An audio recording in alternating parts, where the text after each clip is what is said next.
오늘 저는 이제는 믿음의 삶을 보일 때 그런 제목으로 하나님의 말씀을 증거하겠습니다. 일본이 이제 대한민국을 지배하던 일제 강점기 때의 일입니다. 한국에서 온 선교사 윌리엄 얼쇼라는 사람이 있는데, 윌리엄 얼쇼의 외아들이 1922년 6월 5일에 평양에서 태어납니다. 평양에서 초등학교, 중학교, 고등학교까지 마치게 되죠. 그는 그 후에 미국의 웨슬리언 대학교를 졸업을 했습니다. 그 아들은 2차 세계대전 중에 해군 소위로 노르망디 상륙작전에 참전을 했다가 1947년에 다시 한국으로 돌아오게 됩니다. 그리고는 해군사관학교 교관으로 근무를 하면서 한국 해안경비대를 창설하는데 아주 결정적인 그 기여를 합니다. 그는 한국에서 군 제대 후에 하버드 대학에 입학을 해서 박사과정을 밟고 있던 중에 6.25 전쟁이 발발하게 되었습니다. 이 소식을 이제 미국의 보스턴에서 들었는데, 그는 젊은 아내와 두 아들을 처가에 맡긴 후에 군대에 재입대를 하게 되었습니다. 그러나 많은 분들이 반대하죠. 왜 네가 한국에 가가지고 다시 군 입대를 하려고 하느냐, 가면 안 된다, 다 반대를 했습니다. 그럼에도 불구하고 윌리엄 얼쇼의 아들은 이렇게 말했습니다. 내 조국 대한민국이 전쟁의 포화 속에 있는데 내가 어떻게 마음 편히 공부만 하겠습니까? 공부는 내 조국의 평화가 찾아온 다음에 해도 늦지 않습니다. 난 공부보다 조국으로 돌아가야 합니다. 그는 한국을 자신의 조국이라고 생각했습니다. 영어와 한국어가 유창했던 그는 놀랍게도, 정말로 놀랍게도 메가더 장군을 보좌하면서 인천 상륙작전에 성공에 힘을 보탰습니다. 그 뒤로 해병대로 보직을 바꿔서 서울 탈환에 앞장을 섰다가 인민군 매복조의 습격으로 전사를 하고 말았습니다. 그의 숭고한 사랑에 감명을 받은 미국 감리교인들은 아버지 윌리엄 쇼가 공동 창립한 감리교 대전신학원, 현재 모건대학교입니다. 모건대학교에 아들 윌리엄 해밀턴 쇼 기념교회를 세웠습니다. 자, 윌리엄 해밀턴 쇼, 그의 아내는 남편을 잃은 슬픔 속에서도 하버드에서 박사 과정을 다 마치고 역시 그의 조국 한국으로 돌아옵니다. 그리고 이화여자대학교의 교수와 세브란스 병원에서 평생을 바쳤습니다. 뿐만 아닙니다. 자, 아들과 며느리도 하버드 대학에서 한국사 전공으로 박사학위를 받고 역시 한국으로 돌아옵니다. 그래서 장학사업과 특별히 한미의 학술 교류 발전에 크게 기여를 하게 됩니다. 서울 녹본동 은평평화공원에는 군복 차림의 한 동상이 서 있습니다.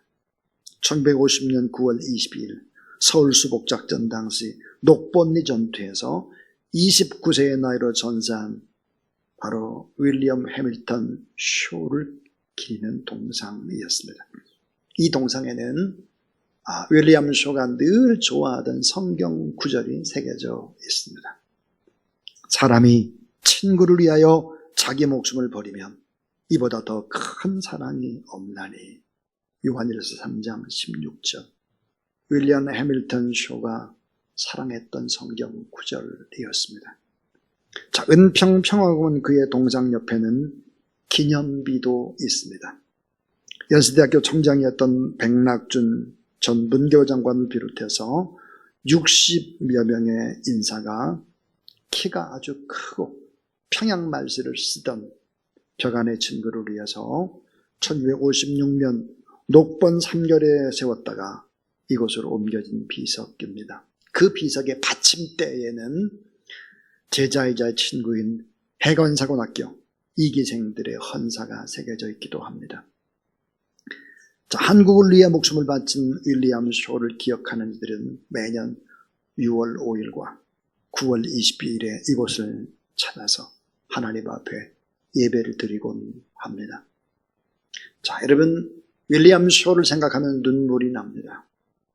대한민국을 자신의 조국으로 생각했던 사람, 6.25가 터지자 박사과정 밟던 대학원생 신분을 내려놓고 전쟁터를 달려온 사람, 메가더 장군을 도와서 그동안 한국 경험을 살려서 전쟁 승리에 공헌했던 사람입니다.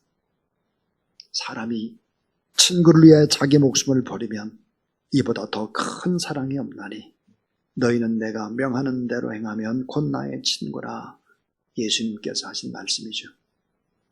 이제는 너희가 종이 아니라 사랑하는 내 친구다 그랬습니다. 예수님은 우리를 사랑하는 친구라고 생각을 하고 친구를 위해서 목숨을 버렸습니다. 자, 윌리엄 쇼도 마찬가지죠. 친구를 위해서 목숨을 버렸습니다. 미국이 조국이 아니라 대한민국이 자기의 조국이라고 생각을 하고 목숨을 바쳤습니다. 자, 오늘 우리는 누구일까? 우리는 예수 그리스도를 따르는 예수 그리스도의 친구들입니다. 친구들, 이 친구들을 위해서 예수님이 목숨을 버렸다면 그 다음에 우리가 해야 될 일들은 뭘까? 윌리엄 쇼와 같은 이런 삶들을 살아내야 되지 않을까 하는 것입니다. 오늘 저는 이제는 믿음의 삶을 보여줄 때, 이제는 말이 아닌 믿음의 열매를 믿지 않는 사람들에게 보여줄 때가 됐다. 그런 제목입니다. 자, 예수 그리스도를 믿는다는 것이 뭘까? 믿음의 사람들은 어떻게 다르게 살아야 될까? 어떻게 살아야 주변의 사람들이 하나님의 살아계심을, 그 실체를 보게 될까? 오늘 이삭의 삶 속에 고스란히 이 진리가 배어 있습니다. 창세기 26장 28절, 그들이 내 여호와께서 너와 함께 계심을 따라하세요. 우리가 분명히 보았으므로. 하나님을 믿지 않는 사람이 우리의 모습을 보고 하나님은 살아계시고 하나님 복 주시는 분이다, 이거를 눈으로 직접 보았다는 걸 오늘 본문 속에는 기적의 연속, 불가능한 일들이 형통의 역사로 뒤바꿔지는 놀라운 이야기들이 기록되고 있습니다. 이삭이 적군의 땅, 블레셋의 땅에서 큰 흉년이 들었는데 모든 먹을 것들이 다 떨어졌는데, 자, 그래서 도저히 안 되겠다. 이삭이 하나님 앞에, 하나님 저 애굽으로 간다요, 에집트로 갈래요 그랬더니 하나님께 주신 응답이 뭘까? 가지마, 여기 있어. 그래서 결국은 자, 블레셋 적군의 땅입니다. 흉년이 들었어요. 이삭은 농사를 전혀 해보지 않는, 그는 목축업자입니다. 유목민이에요. 농사는 전혀 모르는 사람이죠. 결코 잘 될 것 같지 않죠. 블레 사람들이 비웃었을 것입니다. 농사 한번 져보시지. 쫄딱 망했을까? 잘 됐을까? 오늘 본문에 보니까 잘 됐죠. 10년대로 잘 되는 거예요. 채소를 심어도 잘 되고, 밀을 심어도, 보리를 심어도 잘 되고, 다른 밭에는 메뚜기 떼가 몰려와 다 곡식을 쑥대밭 만들어 놓는데 이삭의 밭은 다 잘 됐어요. 그래서 어떻게 됐느냐? 형통하게 됐다. 농사가 잘 됐다. 100배의 복을 받았다. 거부가 됐다. 그게 오늘 얘기예요. 근데 오늘 말씀해 보니까 뭐라고 되어 있나? 창세기 26장 12절 13절, 이삭이 그 땅에 농사하여 그의 100배나 얻었고 여호와께서 복을 주심으로 그 사람이 창대하고 왕성하여, 따라하세요, 마침내 거부가 되어. 참 성경에 중요한 단어가 마침내입니다. 사도행전이나 또 로마서나 또 신명기 8장 같은 데 보면 마침내 복을 주리 아미라. 마침내. 결국은 끝내는 이런 말이죠. 하나님은 어떤 분일까? 하나님은 마침내 우리가 잘 되도록, 풍성하도록, 형통하도록 그렇게 인도하는 분이라는 사실을 믿으시길 바랍니다. 자, 여호수아 1장 8절, 이 율법책을 내 입에서 떠나지 말게 하며 주야로 그것을 묵상하여 그 안에 기록된 대로 다 지켜 행하라. 그리하면 내 길이 평탄하게 될 것이라. 내가 형통하리라. 시편 1편 3절, 그는 시냇가에 심은 나무가 철을 따라 열매를 맺으며 그 잎사귀가 마르지 아니함 같으니 그가 하는 모든 일이 다 형통하리로다. 하나님은 바로 여러분이 다 형통하기를 원합니다. 자, 이삭은 하나님의 도우심으로 창대하게 되고 왕성하게 돼서 마침내 거부가 되고 형통하게 됐다 그래요. 자, 이방 땅 블레셋에 살고 있는 이방인들이 두 눈으로 똑똑히 보았습니다. 이삭이 농사하는 것을 보았어요. 백배를 거두는 걸 봤어요. 우물을 파면 또 우물이 나는 거예요. 여러분, 팔레스타인 지방에서 우물이라고 하는 것 생명이죠. 아프리카 같은 땅 보세요. 물이고 생명이에요. 물이 있는 데로 사람들이 모이고 동물이 모입니다. 근데 보니까 우물을 파면 물이 터져나왔다. 이방 사람들은 어떻게 생각했느냐, 이렇게 생각해요. 아무리 생각을 해봐도 이삭, 저 뒤에는 누가 좀 돌봐주는 사람이 있다는 거예요. 뒤를 봐주는 사람이 있다는 거예요. 자, 창세기 26장 28절, 여호와께서 너와 함께 계심을 우리가 분명히 보았다. 자, 여호와께서 너와 함께 계심을 우리가 분명히 보았다. 이 고백이 이삭의 고백이 아니라, 이삭뿐만 아니라 오늘 예배드리는 여러분의 고백이 되기를 주의 이름으로 축원합니다. 자, 오늘 말씀을 보니까 분명히 보았다 그래서 들었다가 아니에요. 분명히 두 눈으로 똑똑히 보았다. 여러 번이나 보았다 그 말이죠. 보았노라라는 이 히브리어는 라이누라는 단어입니다. 이게 뭘까? 반복해서 여러 번 보다 그 말이. 분명하게 여러 번 보다 그런 뜻입니다. 그러니까 여호와께서 너와 함께 계심을 보고 또 보고 분명히 보고 확인하고 계속 보았다 그 말이. 이삭은 하나님의 살아계심을 자, 이방인 블레 사람들에게 전하고 있죠. 근데 어떻게 전했을까요? 그것은 말로 전한 것이 아닙니다. 자신의 생활을 통해서 전하고 하나님의 살아계심을 증명합니다. 하나님이 살아계셔서 도와주시고 적극적으로 인도하시고 기적을 베풀어 주신 분도 인간의 힘이 아니라 하나님이 하신다. 그래서 때를 따라 인도하시고 역사해 주신다. 그래서 온 몸으로 온 삶으로 하나님의 사랑을 정하고 예수 그리스도의 복음을 증거하는 것이죠. 이것이 눈으로 보이는 사실이라면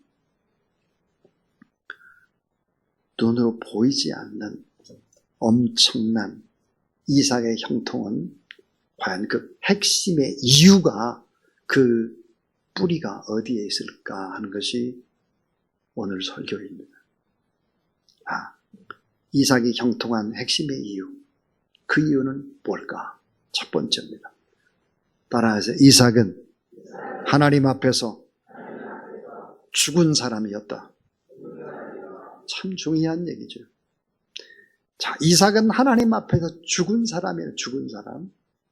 오늘 우리 하나님 앞에 지금 예배드리는 사람들은 어떤 사람들일까? 나는 죽었음을 선언하고 이 예배를 드리는 걸.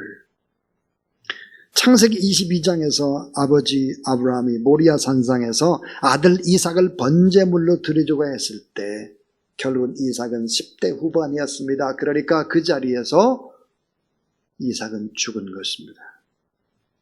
이삭은 아버지 아브라함을 통해서 많은 것을 배웠습니다. 예배를 드리며 번제의 단에서 많은 것을 배웠죠. 자, 아버지 아브라함은 아들 이삭을 번제물로 드릴 수 있었던 것은 무슨 이유일까? 아들을 어떻게 번제물로 드리나? 창세기 22장 5절에 보면 그것이 숨어 있습니다. 3일 길을 걸었죠. 그래서 사환에게 이제 장작도 다 등에 지고 3일 길을 걸고, 그리고 모리아산 가까이 왔을 때입니다. 자, 아브라함이 이렇게 말합니다. 기다리라. 내가 아이 이삭과 함께 가서 경배하고 너희에게로 돌아오리라. 경배하고 돌아오리라. 이게 뭘까? 분명히 아브라함 무엇을 믿었을까? 부활을 믿은 것입니다. 부활. 아브라함은 가장 소중한 것, 그것이 자기의 아들이라 할지라도 주인 되신 하나님께 바쳤다라는 것이죠. 하나님을 경외할 때 여러분, 아들을 바친다라는 것은 무엇을 의미할까요? 우린 여기서 세 개의 십자가를 봅니다. 그 세 개의 십자가가 누구의 십자가일까? 그것은 아브라함이 죽는 것이죠. 아브라함의 십자가입니다. 자기 아들을 번제물로 바치는데 아브라함이 죽지 않았겠습니까? 이삭이 죽은 것입니다. 이삭의 십자가. 이삭. 아버지의 모습 속에서 그는 아버지 하나님을 믿은 거죠. 또 하나의 십자가. 그것은 예수 그리스도의 십자가. 죽은 것입니다. 이삭은 십자가의 죽음을 경험했습니다. 나는 죽었다 그때. 예수 그리스도로 함께 살았다. 이런 고백을 하는 사람들이 누굴까? 크리스찬입니다. 산제물로 바쳐진 사람, 자기를 깨뜨리고 죽어지고 낮아지고, 그래서 내 인생이라고 하는 것은 내 것이 아니라 난 덤으로 하루하루를 하나님의 은혜로 살아간다라고 이렇게 고백할 줄 아는 사람이 바로 이삭이요. 오늘 여러분이 되길 주의 이름으로 축원합니다.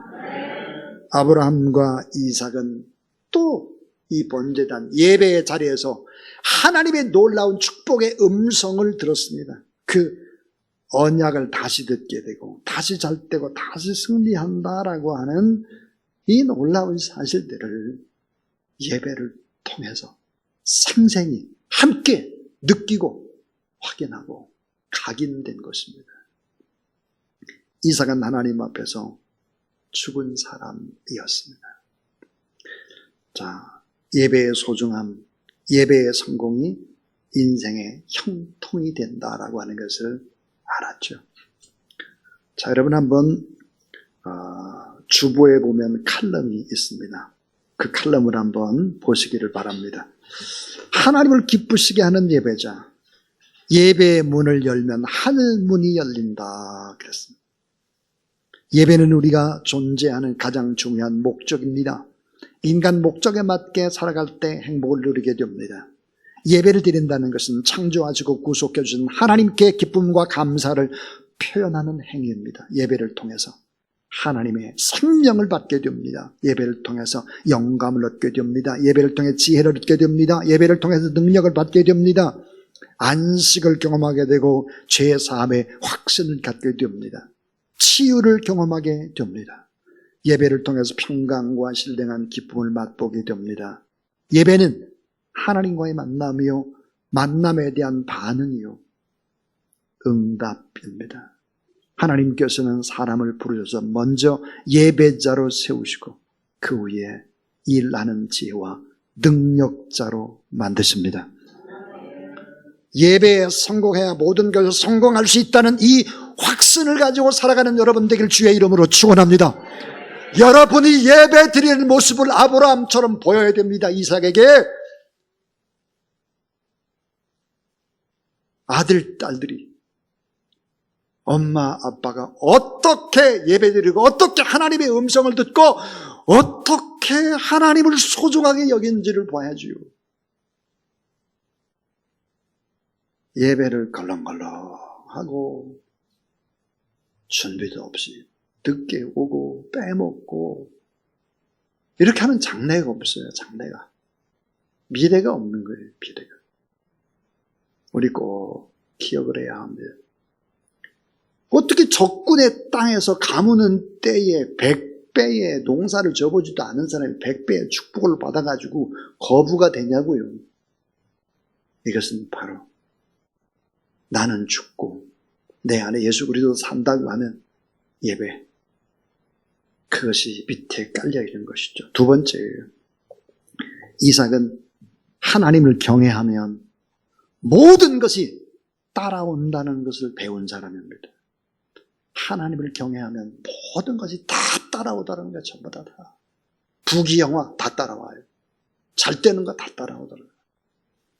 창세기 22장 15절부터 17절 말씀해 보니까, 자, 이게 이제 모리아 산상에서 들은 얘기예요. 자, 하나님의 음성을 아빠도 듣고 아들도 들었어요. 여호와의 사자가 하늘로부터 두 번째 아브라함을 불러 가라사대, 여호와께서 이르시기를 내가 너를 가리켜 맹세하노니 네가 이같이 행하여 내 아들 독자를 아끼지 아니하였은즉 내가 내게 큰 복을 주고 내 씨로 크게 성하여 하늘의 별과 같고 바닷가의 모래와 같게 하리니 내 씨가 그 대적의 문을 얻으리라. 이 말은 뭐예요? 다 하나님 앞에 복을 받을 뿐만 아니라 승리하게 되고 앞길이 형통하게 열린다라는 이 진리의 말씀을 아브라함도 듣고 아빠도 같이 들었단 말이에요. 예배의 자리에서. 하나님을 경외하는 신앙은, 따라하세요, 형통을 이끌어오는 자석과 같습니다. 하나님을 경외하게 되면 모든 것이 다 따라오더라 하는 거예요. 잠언 22장 4절, 겸손과 여호와를 경외함의 보응은 재물과 영광과 생명이니라. 재물이 따라와요. 영광이 따라오고 생명이 따라오는 거예요. 예배를 잘 드리고 하나님을 경외하고 내 귀한 것들을 하나님 앞에 바치는 이런 경험. 그렇게 되면 어떻게 될까? 성경에 보니까 역대상 29장 12절, 부와 기가 주께로 말미암고 또 주는 만물의 주자가 되어서 손에 권세와 능력이 있사오니 모든 사람을 크게 하심과 강하게 하심이 주의 손에 있나이다. 자, 사람을 세우는 것도 강하게 하는 것도 잘되게 하는 것도 다 뭐예요? 사람이 하는 게 아니에요. 사람이, 하나님이 한다니. 하나님이. 예배를 잘 드리면 복을 받습니다. 예배를 잘 드리면 재앙도 끝이 납니다. 예배를 위해 대가를 지불하면 어김없이 하나님이 복을 부어 주십니다. 자, 하나님의 이름을 높여라 이거예요. 하나님의 이름을 높이면 하나님의 약속이 뭘까? 네 이름도 높여주리라 해요. 자, 하나님을 높여 하나님을 경배하고 하나님을 찬양해요. 이렇게 되면 네 이름도, 내 후손의 이름도 내가 높여줄게. 그게 뭐예요? 성경이에요. 자, 사무엘하 7장 9절, 다윗에게 한 약속이에요. 내가 가는 모든 곳에서 내가 너와 함께 있어 내 모든 원수를 내 앞에서 멸하였은즉 땅에 위대한 자들의 이름과 같이, 자, 내 이름을 위대하게 만들어 주겠다 그래서. 여러분, 우리가 위대하신 하나님을 찬양하는데, 위대하신 하나님의 말씀을 받는데, 위대하신 하나님 앞에 기도하는데 우리의 이름이 뭐예요? 위대하게 안 될 수가 없다는 거예요. 인생은 부메랑과 같은 것입니다. 여러분, 부메랑이 뭐예요? 휙 던지잖아요. 이렇게 휙 던지면 빙 돌았다가 내게로 다시 오죠. 인생은 부메랑과 같습니다. 내가 여호와 하나님을 높이 높이 찬양하니까 하나님께서 어때요? 우리에게 다시 우리의 이름도 높여주는 것이죠. 자신이 던진 것을 그대로 받습니다. 자신이 심은 것을 결국은 30일 100배로 더 받게 되고, 자신이 섬긴 것, 아무도 모르게 조용히 섬긴 것들, 이런 것들이 다 눈덩이처럼 불어서 내게로 돌아오는 것이 인생이에요. 인생은 바로 그런 것입니다. 자, 이제 마지막 세 번째 이야기입니다. 마지막 세 번째. 어떻게 이삭이 형통했을까? 그리고 안 믿는 블레셋 사람들로부터 그렇게 존경을 받고 블레셋 왕 아비멜렉이 무릎을 꿇었어요. 이삭 앞에 무릎을 꿇어서 어떻게 이게 가능할까? 그것은 이삭은 오랜 시간 참고 견딘 온유의 사람이었습니다. 한 거예요. 이삭은 오랜 시간 참고 견디었어요. 그래서 온유한 사람이 된 것입니다. 그럼 이 오랜 시간을 어떻게 참고 견뎠을까? 하나님 앞에 기도함으로 참은 거예요. 창세기 25장 21절 이삭이 그의 아내가 임신하지 못함으로 몇 년 동안 임신 못했을까? 20년 동안 그를 위하여 여호와께 간구하며 여호와께서 그의 간구를 들으셨으므로 그의 아내 리브가가 임신하였더니 그래서 20년 동안 하나님 앞에 간절히 기도한 거예요. 20년. 아브라함은 몇 년 기도한 후에 이삭을 얻었을까요? 25년이에요. 긴 시간. 근데 이삭의 삶 속에서 우리는 꼭 기억해야 될 것이 있죠. 그럼 이삭은 결혼을 몇 살에 했을까 하는 거예요. 40살에 합니다. 40살. 그럼 이삭은 왜 결혼이 이렇게 늦어졌을까 하는 거죠. 그 늦어진 이유가 가정사의 어려움 속에 숨어져 있습니다. 자, 배가 다른 형제 이삭의 형 이스마엘이 있었죠. 이스마엘이 결국은 계속해서 이삭을 무시하는 거죠. 희롱과 핍박 속에 견뎌야 했던 시간들, 결국은 40세에 결혼을 하게 되고 40세에도 또 아이가 생기지 않아서 20년을 기도하게 됩니다. 사랑하는 여러분, 우리는 꼭 잊지 말아야 됩니다. 자, 온유하다 그래서 온유한 자는 복이 있나니 저희가 땅을 기업으로 받을 것이며, 온유라는 단어 속에서 우리가 배워야 되는 것이 뭘까요? 온유는 여러분 잘 알죠. 사나운 들짐승을 길들이다 그런 뜻이에요. 호랑이나 사자나 이런 들짐승을 길들이다가 온유하다는 뜻입니다. 온유는 길들인 야생마입니다. 끝없는 시간 동안 아픔과 고통의 시간들, 그런 시간들이 있어도 주의 음성을 들었기 때문에 이삭은 이미 10대 후반에 죽었기 때문에 내가 사는 것이 내 인생이 아닌 것을 잘 알았기 때문에 긴 시간 견뎌낼 수가 있었죠. 긴 기다림의 세월을 보내는 것이 인생입니다. 그 기다림을 기도와 인내와 기대로 채워가는 것이 그렇지 않아야 삶입니다. 단순하게, 평온하게, 꾸준하게 믿음의 길을 걸어가는 것이죠. 진정한 기적 형통은 뭘까? 이방인들, 하나님을 믿지 않은 불의 사람들, 이방 왕이 하나님의 살아계심을 본 것입니다. 그것이 하나님이 복을 주시지 않으면 안 됐다라고 하는 것을 알게 된 것입니다. 이제 저는 설교를 마칩니다. 자, 우리는 예수 그리스도를 믿고 구원을 받았습니다. 여러분, 구원받았다라고 하는 것이 뭘까요? 구원의 진정한 축복이 뭡니까? 그것은 자유입니다. 자유. 우리는 죄에서 자유를 얻었고 죽음에서도 자유를 얻었고 또 무지와 흠우와 질병과 저주와 이런 속에서도 우리는 자유를 얻은 사람입니다. 구원이라고 하는 것은 자유예요, 자유. 그런데 여러분, 자유라고 하는 것은 몇 가지 꼭 우리가 이 땅에서 지켜야 될 것이 있습니다. 이 자유에는 뭐가 뒤따를까? 의무가 뒤따릅니다. 의무. 또 자유에 또 따르는 것이 뭘까? 그것은 책임입니다. 책임도 무한 책임이죠. 의무와, 자, 하나님의 자녀가 됐다라면 이 땅에서 우리가 지켜야 될 의무와 무한 책임을 지는 것입니다. 그것도 뭐예요? 억울하게, 그것이 아니라 기쁨으로, 조용히, 섬기면서 삶으로 보여줘야 하는 것입니다. 말이 아니라 이삭이 그러했듯이 지금 이 시대는 무엇이 필요할까? 말이 필요한 것이 아니에요.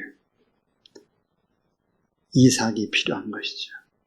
조용히 의무를 행하고 책임을 다하는 그런 여러분 되길 주의 이름으로 축원합니다.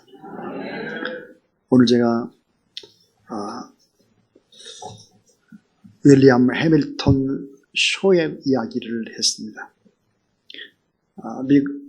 미국인인데 한국을 자기의 조국으로 생각하고 그렇게 복음을 증거했던 선교사님과 그의 아들에 관한 이야기 서두에 전했습니다. 전 이 설교를 준비하면서 저희 아들에게 전화를 했습니다.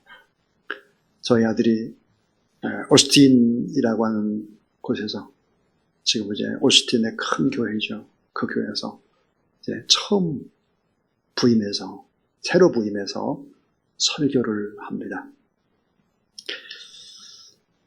제가 이런 얘기를 했습니다. 해밀턴 쇼의 얘기를 하면서 우리는 미국에게 빚을 졌다. 그 빚이 바로 복음의 빚이다. 복음. 이제는 내가 미국인들을 잘 목사로서 섬겨줬으면 참 좋겠다. 그리고 오스틴의 목회자가 되기 이전부터 토요일만 되면 노숙자들이 이제 오스틴 교회 광장에 모이게 되는데 이 오스틴 광장에 모이는 노숙자들을 꾸준히 섬겨온 것입니다. 근데 그것을 이제 오스틴 교회 관계자도 이제 본 거죠. 저게 누구냐? 한국인 목사다.